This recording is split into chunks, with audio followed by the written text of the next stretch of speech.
Principles of management में 8वां सिद्धांत है हमारा केंद्रीयकरण या सेंट्रलाइजेशन।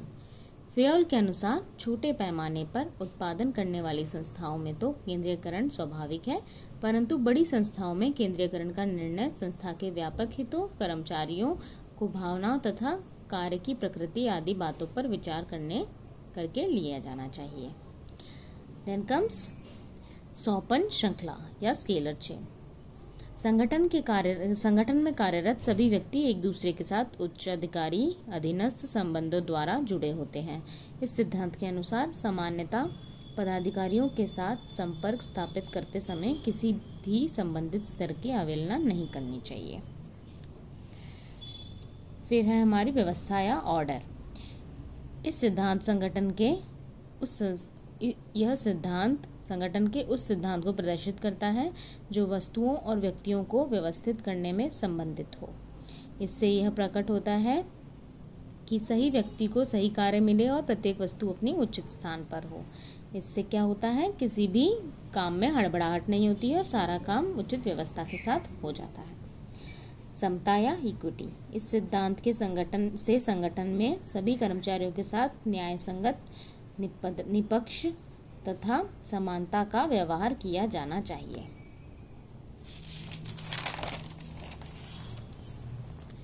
इसके बाद है हमारा सेवा वर्गियों के कार्यकाल में स्थायित्व, stability of tenure of personal. प्रबंधकीय नीतियां कार्य सुरक्षा प्रदान करने वाली होनी चाहिए। अनावश्यक कर्मचारी आवर्तन अथवा उच्च कर्मचारी आवर्तन निकृष्ट प्रबंध को सूचक है, अतः कर्मचारियों के कार्यकाल में स्थिरता लाने का प्रयास करते रहना चाहिए। कि कार्यकाल में स्टेबिलिटी होनी चाहिए, वो जल्दी से जल्दी कंपनी को स्विच नहीं करना चाहिए। उस टैलेंट को रिटेन करने के लिए हमें कोई ना कोई प्रणालियां अपने ऑर्गेनाइजेशन में लाते रहनी चाहिए। फिर है हमारा पहलपन या फिर इनिशिएटिव। पहलपन किसी नई योजना पर विचार करके और उसे क्रियान्वित करने से संबंधित है।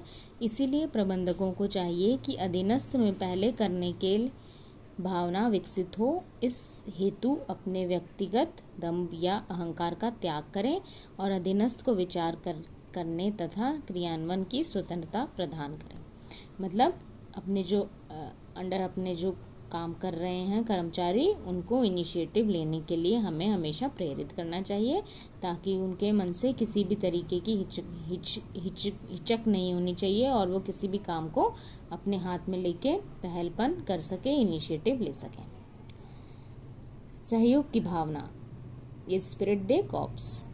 कर्मचारियों के बीच परस्पर सहयोग और दल भावना को प्रोत्साहित किया जाना चाहिए, क्योंकि एकता और सहयोग में ही शक्ति होनी चाहिए।